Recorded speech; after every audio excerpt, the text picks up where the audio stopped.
আল্লাহু আলিমুম বিজাতিস সুদূর।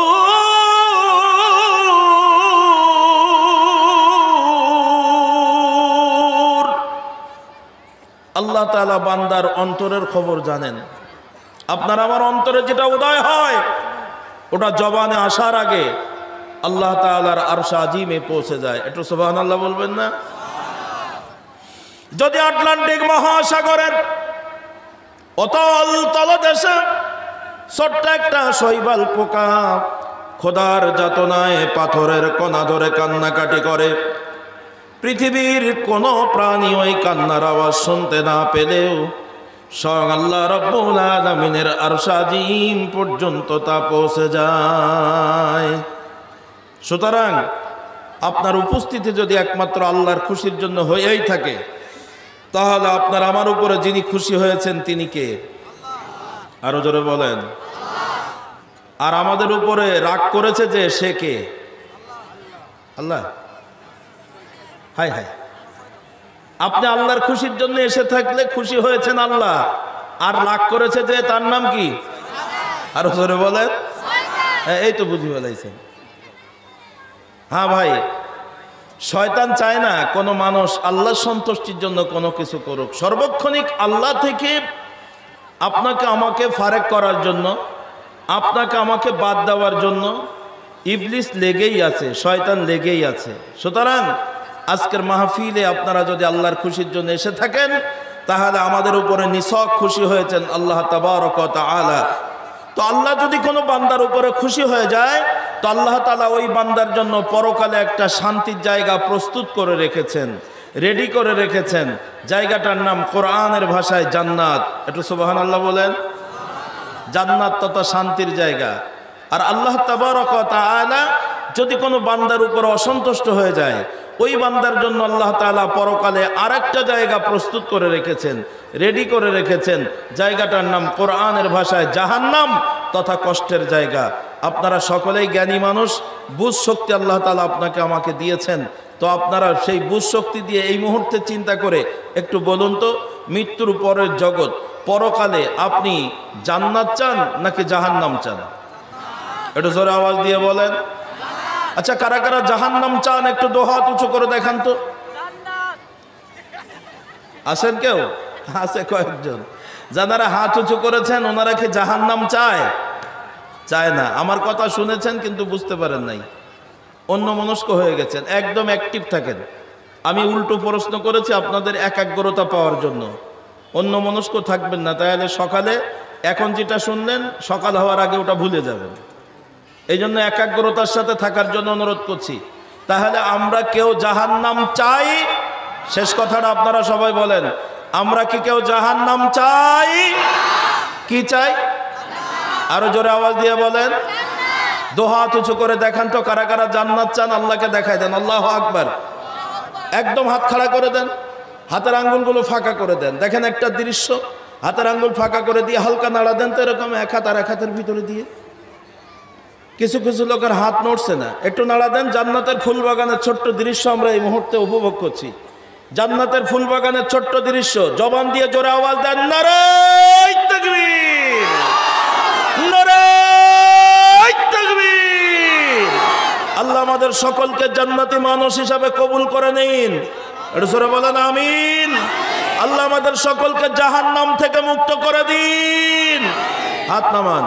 সম্মানিত হাজিরিন, আবারও বলছে, আপনারা সবাই জান্নাত চেয়েছেন, এজন্য খুশি হয়েছেন কে? আরে জোরে বলেন না। আর জান্নাত চাওয়ার কারণে আমাদের উপরে রাগ করেছে কে? এই তো এখন কথা বুঝে গেছে ক্লিয়ার। এখন মূল কথা বলবো। সম্মানিত হাজিরিন, বলেন তো জান্নাতের মালিক কে? আরো জোরে। আল্লাহ শব্দ বলতে সমস্যা আছে? পৃথিবীর বিজ্ঞান গবেষণা করেছে, কথা ভেসে বেড়ায় এই জিনিসটার নাম হলো ইথর। যেই জিনিস আমাদের কথা ধরে রাখে, এখন এখান থেকে কথা বলা হয়, 1 মিনিটের ভিতরে আমেরিকার মানুষ শুনতে পায়। তো এই কথা যে এক জায়গা থেকে আর এক জায়গায় নিয়ে যাচ্ছে, এই জিনিসটার নাম বিজ্ঞানের থিওরিতে ইথর। তো বিজ্ঞান গবেষণা করে বলছে, ইথরের ভিতরে যত কথা ভেসে বেড়াচ্ছে তার ভিতরে সবচেয়ে একটা শব্দ বেশি ভেসে বেড়াচ্ছে, যেই শব্দের তুলনায় আজ পর্যন্ত পৃথিবীতে কোনো শব্দ এখনো হয়নি। প্রতিনিয়ত তার পরিধি বাড়ছে, এই শব্দের গতি বাড়ছে, এই শব্দ বেশিবার উচ্চারিত হচ্ছে গোটা পৃথিবীতে। শব্দটার নাম হলো আল্লাহু আকবার। একটু জোরে বলেন, শব্দটার নাম কি? সুতরাং আল্লাহর নাম নিতে আমাদের কোনো কার্পণ্যতা থাকার দরকার আছে? এ জবান দিয়েছেন কে? আরো জোরে বলেন। অনেক মানুষ আপনার আমার মতো সুন্দর দেখতে আছে, কিন্তু কথা বলতে পারে না, আছে না নাই? তো আল্লাহ শুকরিয়া আদায় করবেন, আল্লাহ আপনাকে আমাকে বোবা বানায় নিজে। আলহামদুলিল্লাহ। বলতেছিলাম, জোরে আওয়াজ দিয়ে বলেন, জান্নাতের মালিক কে? জান্নাতে দিবেন কে? জান্নাতে যাবে কে? জান্নাতে যাবে কে? আমি এক বচন শব্দ ব্যবহার করেছি। মাদ্রাসার মাহফিল একটা শিক্ষা প্রতিষ্ঠান। আমি জান্নাতে যাবে কারা বলি নাই, জান্নাতে যাবে কে এ কথা বলেছি। মানে আমি আপনাকে প্রশ্ন করেছি, আপনি তো দোহাত উঁচু করে বলেছেন জান্নাত চাই, জাহান্নাম চাই না। তাহলে আপনি আপনার দিকে তাকান। ইংরেজিতে একটা কথা আছে, ওয়েল ইওর ওল মেশিন। এর বাংলা অর্থ হলো নিজের চরকায় নিজে তেল দাও। কথাটা খুবই সত্য, কিন্তু আমাদের সমাজ হলো তার বিপরীত। কিরকম?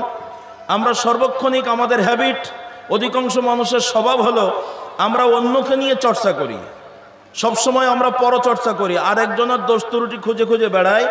আমরা নিজেকে নিয়ে মোটেও ভাবি না, আদেও ভাবি না, চিন্তাই করি না।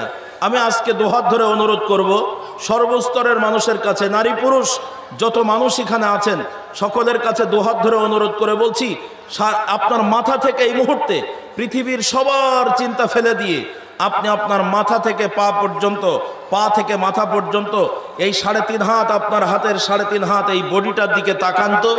এখন যদি আপনার বডিটা নিথর হয়ে যায়, যদি আপনি এখন মারা যান, মালাকাল মউত যদি আপনাকে এখন আঘাত করে, আপনি এখন মৃত্যুবরণ করলেন, তো আপনার বডিটার দিকে তাকান তো। আপনার এই বডি জান্নাতে যাবে তো?